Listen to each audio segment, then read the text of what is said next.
This is Beyond Blue After the Storm, and it's an interesting game. Admittedly, when I first began looking at this back in the day, I imagined it was going to be something like Subnautica, and I was super excited for it because it looked great.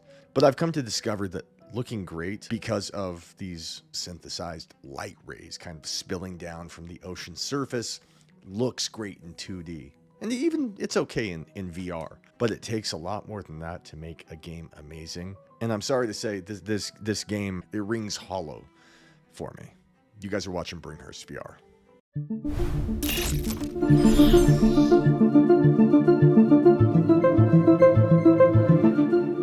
Now, I'm always hesitant to I don't want to rag on a game because it's just a game. Fine. They come and go, but someone put a lot of work into this. There were a team of people. How many? I don't know. But, someone put their heart and soul into this, and I don't want to rag on it. But there's also this thing in the industry. They release games before they're done. They expect us to pay full price. And then, it's updates and updates, moving forward. A year later, sometimes it's the game that we want. Not every game has this Odysseus tale. No Man's Sky going from something that's pretty freaking lackluster to just one of the best VR experiences of all time. And in this case, I didn't even get that far into the game. So if you're looking for a full-on review, start to finish, don't come here. That's not what this video is. I couldn't get there. I couldn't finish the game. Not like I refused. I couldn't physically do it. Before you even jump in, they put you through this 2D cinematic thing where you're looking at some renders of some people talking about their stuff and going on about, I don't know. But it doesn't feel relevant because you just want to get in the water and see what it's really like. You really want to experience it. And so you're waiting for the game to start. I met up with Andre a couple days ago. He asked for my assistance testing some new prototypes he's been developing. I'd been looking forward to a working vacation. Some dives, some experiments, and time with an old friend. However, before we even left port, we were delayed. A monsoon swept through the region, and coastal towns and reefs were devastated. Andre received a request from some old colleagues that lost contact with an autonomous sea base they recently established. We're the closest, so it's been requested we suss out any damage and see if we can help repair the base to get it back online. Anyone else would still be delayed by weeks due to the local devastation. So we've changed our itinerary and are taking our research vessel to this remote location. Honestly, one dive is as good as another. We still do our work, and if we can help Andre's friends, all the better. Mirai, you mind wrapping it up? We're getting close to the site, and I'm going to need your help. Let's get the diagnostics checklist. Who knows how long the weather will hold? Let's get into the water and not waste daylight. Yeah, it's why I've been in my swim gear this whole time. Hop to it, old man. Oh, you did not go there. The way that you get around in this, you have on each arm a cannon that kind of propels you forward. You could use one or the other, or use both at the same time, and it's more expedient, and it's cool.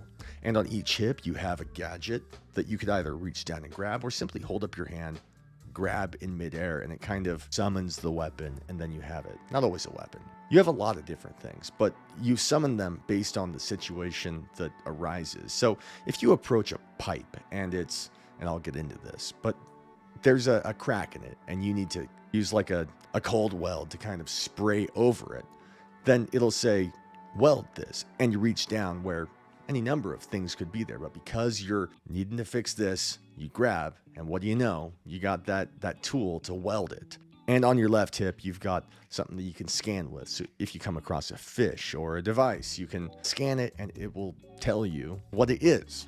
More about that later. And so, instead of having one thing on your hip that you know what it is and get quick with it, it could be like one of a dozen things depending on the situation that you're in, which is cool, which makes things easy. You don't have to go fumbling through an inventory, clicking through 15 different things. I like it, but it does tend to make me feel like they're treating the player like an idiot, kind of. I think that we would have preferred a backpack where we can sift through all of our stuff that we've collected and make us feel like we really have an inventory that we're responsible for. And sticking with the inventory, when you go to scan something, in my experience, like for the first 20 minutes of the game, if you approach anything, there's a window that pops up and says, hey, just so you know, if you need to grab this, use this button on the controller. And it's locked to your head, so you turn and it stays with you. And it's difficult to make that go away. You kind of have to like leave the area, like just exit, like swim away to kind of make it disappear. But if you're in a position where it says, hey, scan this thing, well, you can't leave. You have to scan this thing. And so you scan it, and then somewhere a window pops up that says, thanks for scanning. This is the fish that you're trying to identify. But it's behind the other window. Or worse, I imagine it's tucked inside of a mountain. It has to be that, or it's just not appearing, because there are plenty of times early on where I tried scanning something and like it'll say, oh, good to know. Thank you, scanner. And you're looking like, what is it though? I scanned it. What's the answer? 1 fish, 2 fish.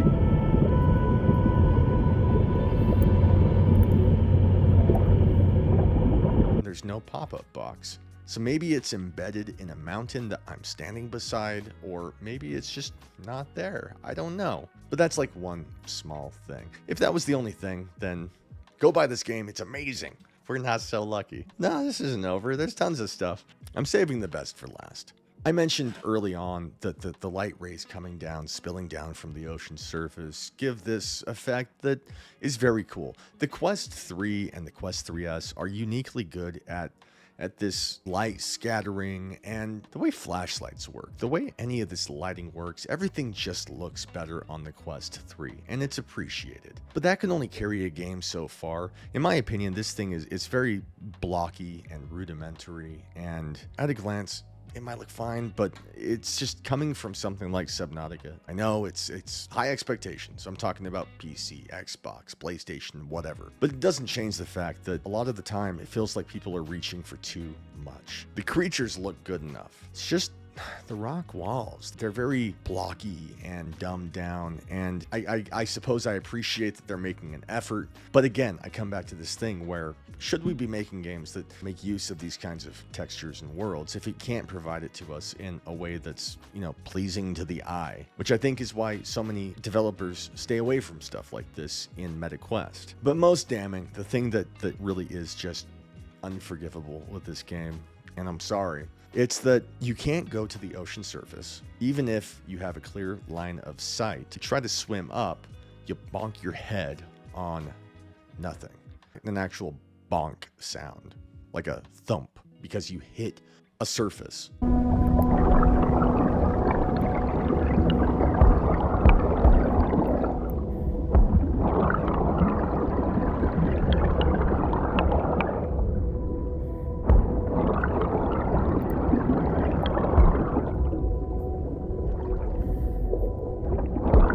Okay, this is an underwater game. We don't need to go to the ocean surface. Fine.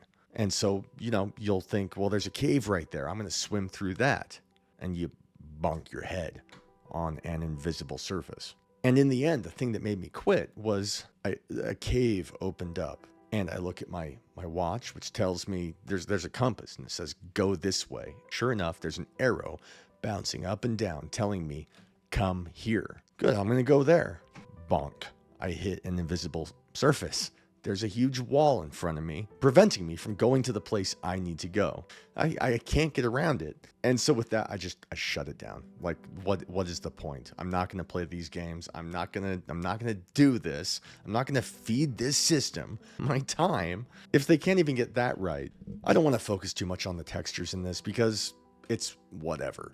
The thing I need to talk about the most is just the barriers and the lack of maneuverability, not being able to go anywhere you want. In Subnautica, if you go beyond a place you're not supposed to go, then they punish you by making it dark and the Leviathan comes to get you. Would have been nice if this had been something like that, because it really does feel like it's meant to be some kind of a survivalist, build a bunker kind of, that's what it feels like it should be. And instead, it's more like you're just given chores. And maybe it opens up, maybe it expands, but I'll never know because there are invisible barriers everywhere preventing me from getting to where even they want me to go. And that's my review. Thank you for being here. If you guys want this game, you'll find it down below for 10% off. It's It's a great way of supporting my channel, and you save money. And I have a website down below that has nearly every single MetaQuest game 10% off, sometimes 20 depending on the time of the year. And it's a great way of supporting my channel while, again, saving you money. Please subscribe. Please like this video. It would mean a lot to me. I'm glad you guys are here. You guys have been watching Bringhurst VR. Godspeed.